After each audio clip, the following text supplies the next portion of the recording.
Good afternoon and a very warm welcome indeed to today's iOB business webinar. It's an absolute pleasure to have you on here. My name is Ben and I am the resident business coach here at iOB Business. Now, before we get taken into today's webinar session, just a couple of things to run over before we do get kicked off to make sure that you can make the absolute most out of today's webinar presentation. Okay, as we are going through today's webinar session, welcome to those of you coming on now.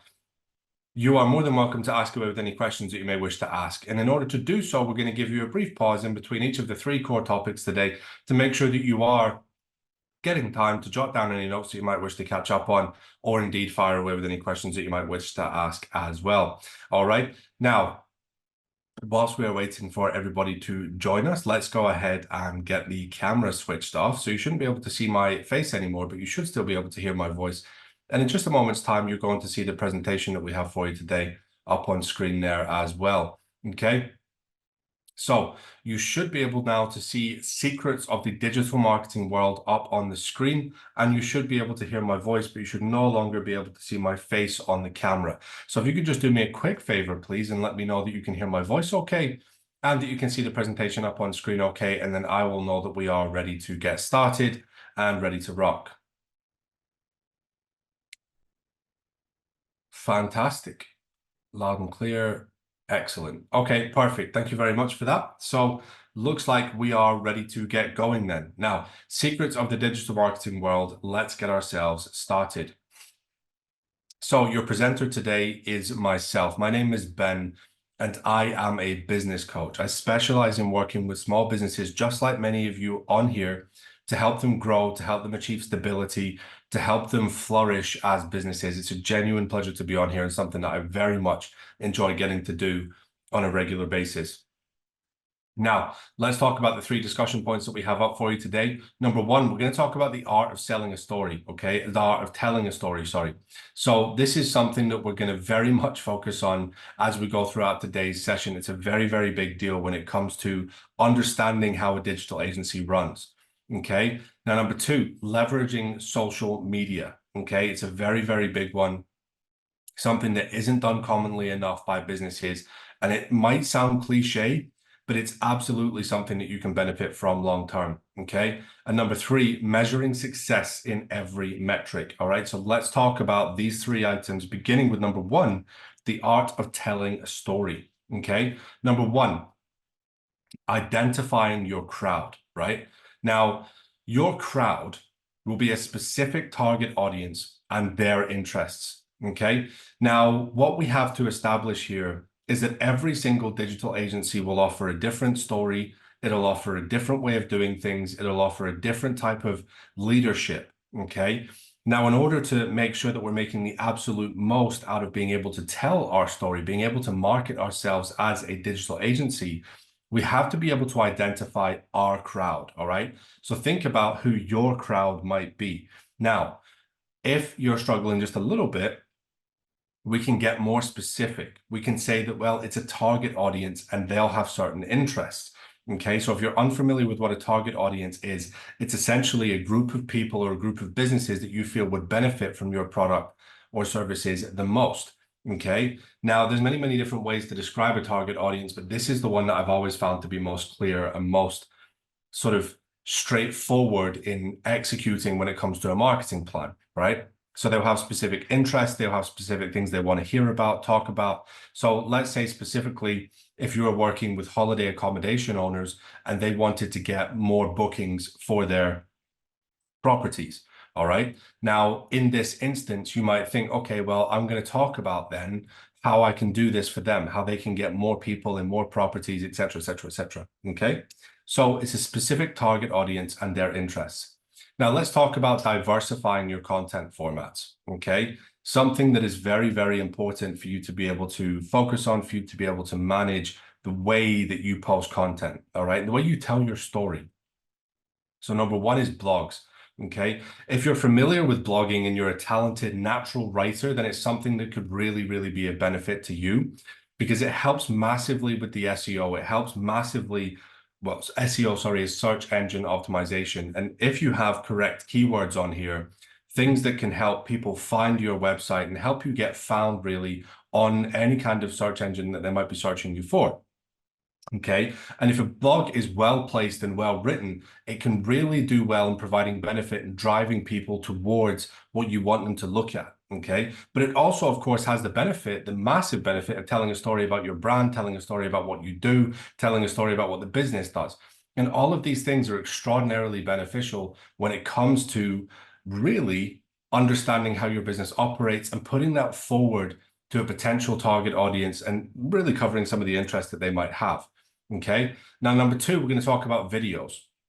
Some people, okay, fair enough, feel more natural when talking on video. Other people don't really like being in front of the camera, right? And this is just a natural preference. It's something that's totally individual to each person, and there's nothing wrong with either, okay? But videos don't just have to be you on camera. You can do lots of different things. You can do video slideshows, video presentations of yourself. You can do workshops. You can do all kinds of things on video. You can also kind of install like different reels. You can do picture carousels. You can do so many different things on video these days. You don't necessarily have to put yourself on the video in order to market your content, okay, if that was something you were thinking about. Now, infographics, okay, this is a really, really big one, something that's really heavily utilized by businesses, certainly when they want to highlight something important that's happening, okay? So if you have a skill for putting these infographics together, then make sure that you are utilizing that for your business, because that could be a very, very big one as well. Podcasts, very, very simple formats. You can interview people, you can talk to them, you can really extract expert information from other people that they would be willing to give to you to be on your podcast, because it can promote you and it can promote them as well. It can promote their business, and they can enjoy many, many benefits from really just being in front of a different audience, or, you know, whatever that might be. And you might find that they're willing to give you some genuinely valuable information, because for them, it's very cool to be invited onto a podcast. And for you, of course, you're using the podcast to provide value and content to your members. All right. Now, structure your content for optimal readability and engagement, okay? The art of telling a story rings so true here that sometimes the way somebody says something is almost more important than what they actually say. All right. If somebody's telling a story, you'll know that some people are naturally better storytellers than others.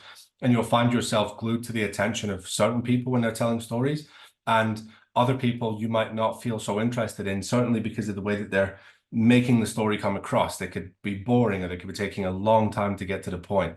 All right. So structure your content for optimal readability. Get to the point, but make it exciting, make it intriguing, make it something that people actually want to look at and invest their time in, because social media and all of these other types of content that you can develop, they are so commonly used these days. There are so many people looking at content. You just need to create some kind of content that people are actually going to want to look at. Okay. Now, final thing that you can do is use metrics. Okay. You can use metrics to build an understanding of consumer habits. Okay. Understand what is going on. How long are they watching your videos for? Are they watching your videos? Are they reading your post? Are they engaging with your post? How many viewers have you had on your blog this week? How many people listen to your podcast? These are all things that you need to know, because the more information you have, the more statistical data you can put together, the more you're going to feel, okay, I know what's going on now. I know what my audience likes. You'll know what audience you have. You'll know predominantly the people that are interested in your stuff and not interested in your stuff. Okay, there's so many different things that you can focus on there. So that brings us to the end of topic number one. Okay, as always, I hope it was useful. And I'm going to give you a brief moment now to ask away with any questions. And do indeed feel free to take this time to jot down any notes you may wish to take as well. And I'll see you on again in just a moment for topic number two.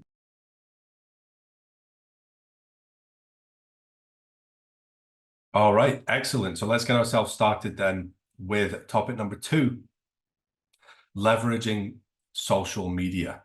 Okay. Now, understanding platforms commonly used by which audience base. Okay. This is a very, very big thing that you need to be able to do, because you need to understand what audiences and what type of content people want to see on certain areas.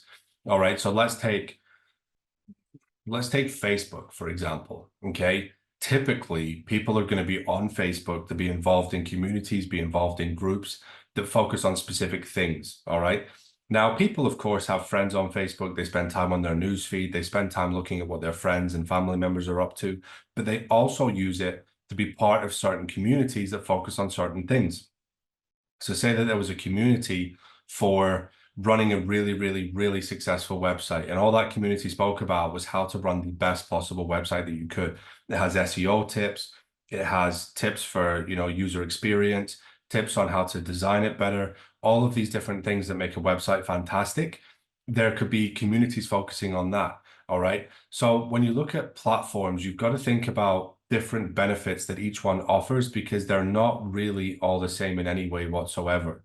All right. They all offer different benefits. LinkedIn, for example, you'll find way more professionals on that platform than you will likely on any other platform, because it's specifically designed to be that way. Okay. In order to set up a profile, you really need to be able to tell people what you do for a living, what it is that your profession is in, different things that you have, different skills that you have, and you can talk to and engage with people this way.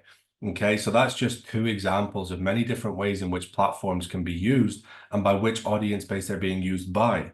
Okay, now you might find as well that certain sort of demographics use different platforms. You might find that people of, say, middle age prefer to use Facebook, and people of a younger age prefer to use things like Twitter, or formerly known as Twitter, now X. Okay, so you might find that these types of things are going to be slightly different when it comes to figuring out which platform you want to focus on for your audience. All right, now understanding how the world of influencing works. Okay, influencing is a very, very big thing within social media, and it's a very, very big thing for companies and businesses. Often, if somebody sort of, popular, as it were, is using a certain product, it's likely that other people are going to want to use the similar product, okay, or the exact product that that person that they admire is using, okay? Influencing is an extremely strong factor when it comes to marketing, when it comes to social media.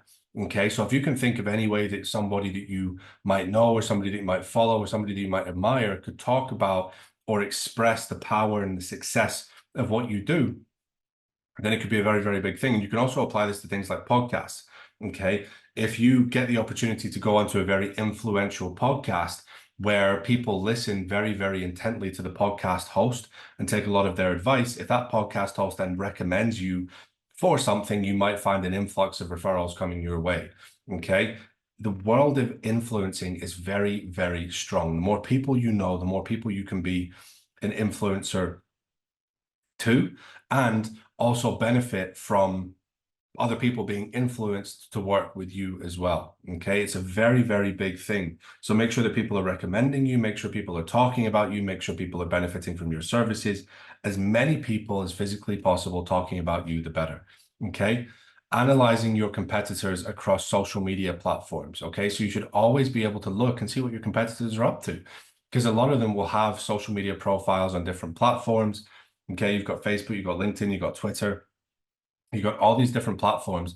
Okay, and that's only a few, that's not all of them. But you've got different platforms that people can set up business pages on. They can talk about their business, talk about their enterprise, talk about what's going on. So if you get yourself into this kind of position where you can see what other people are up to, see what other people are doing, then you'll be able to get a much better angle on what your competitors are actually up to, if they're rolling out a new service, if they're doing this, if they're doing that, what their prices are.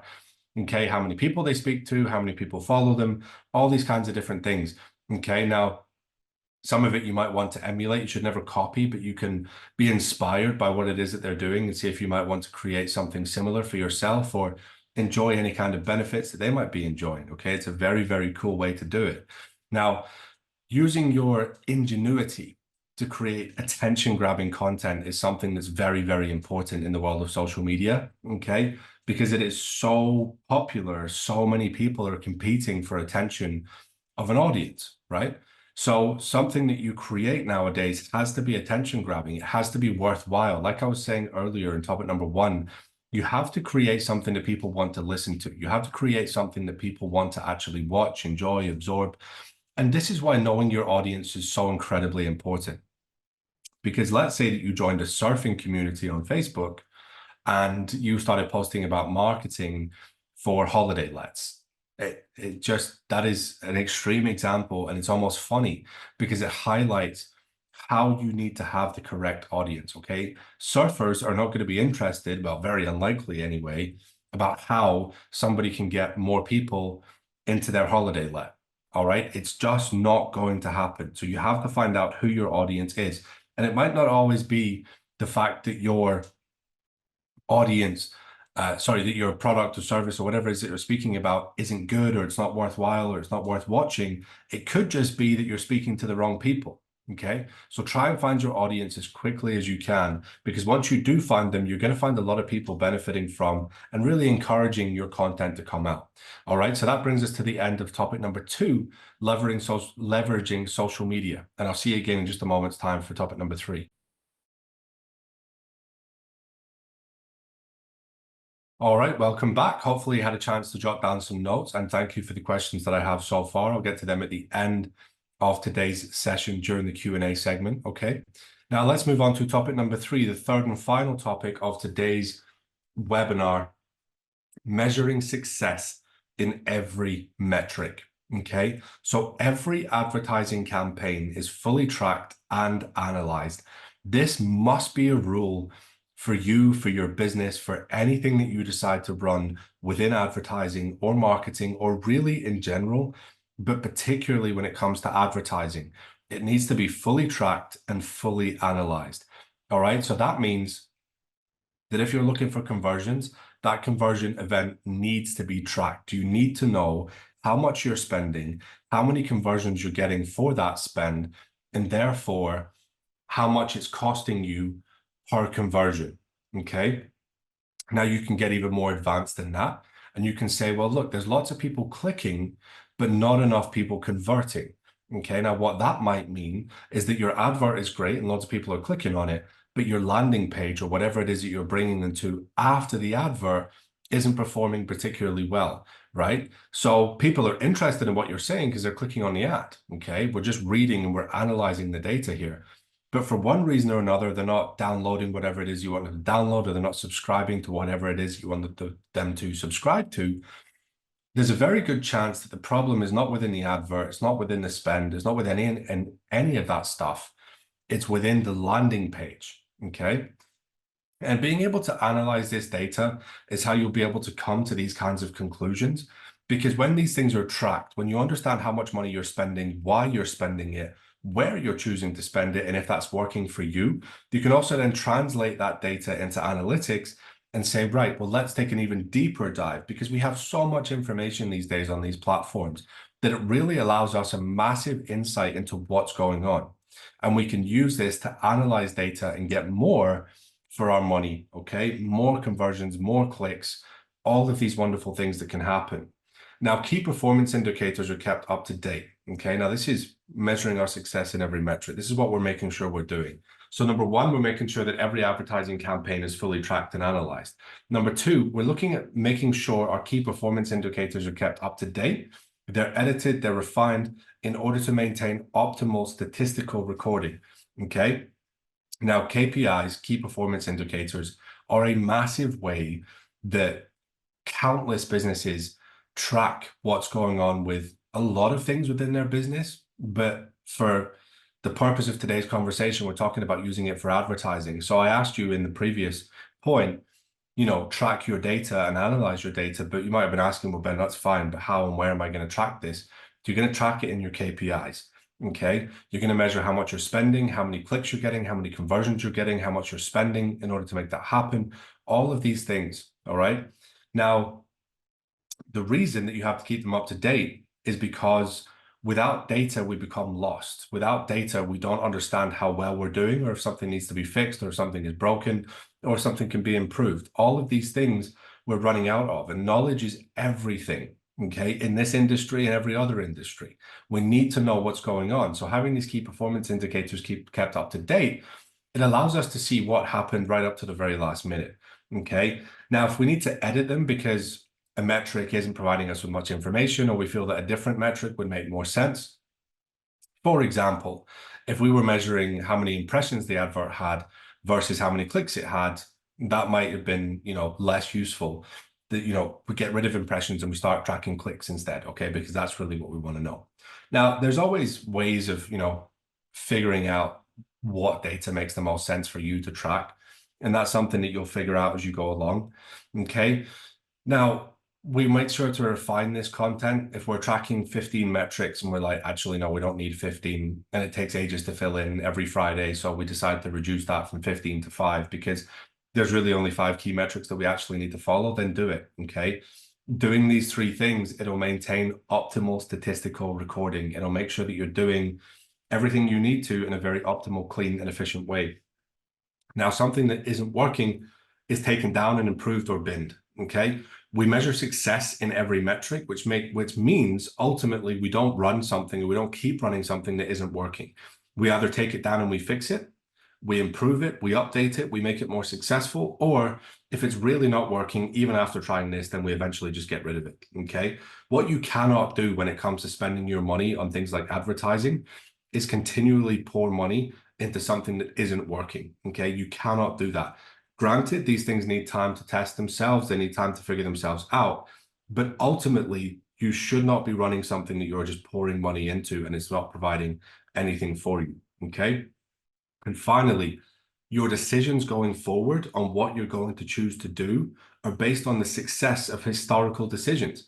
So if you decided to run campaign A and that worked really, really well, and you decided to run campaign B and that didn't work well, then campaign C is going to be based off of campaign A, not B.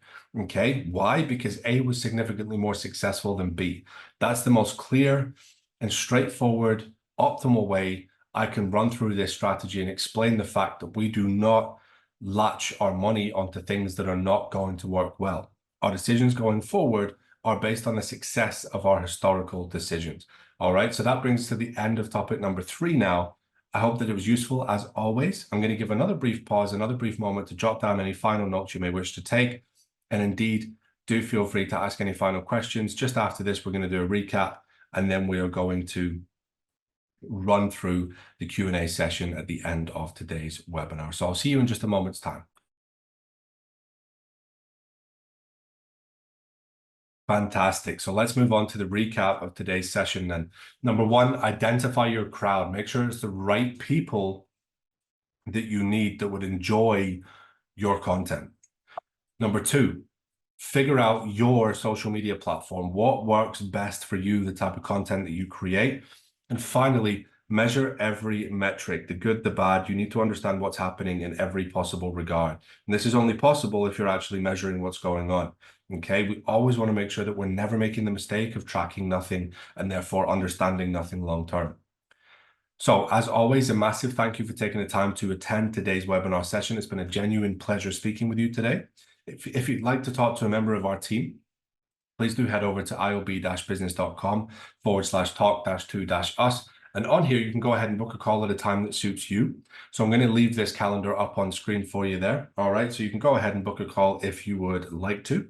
And in the meantime, I'm going to grab the questions that I have from you on today's webinar session.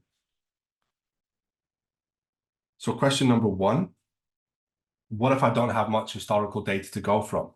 Fantastic. Okay. So my answer, educated approaches to new ideas. All right. Research new ideas and start recording the data from there. So you don't need to completely take a shot in the dark. All right. You can go based on what you believe might work.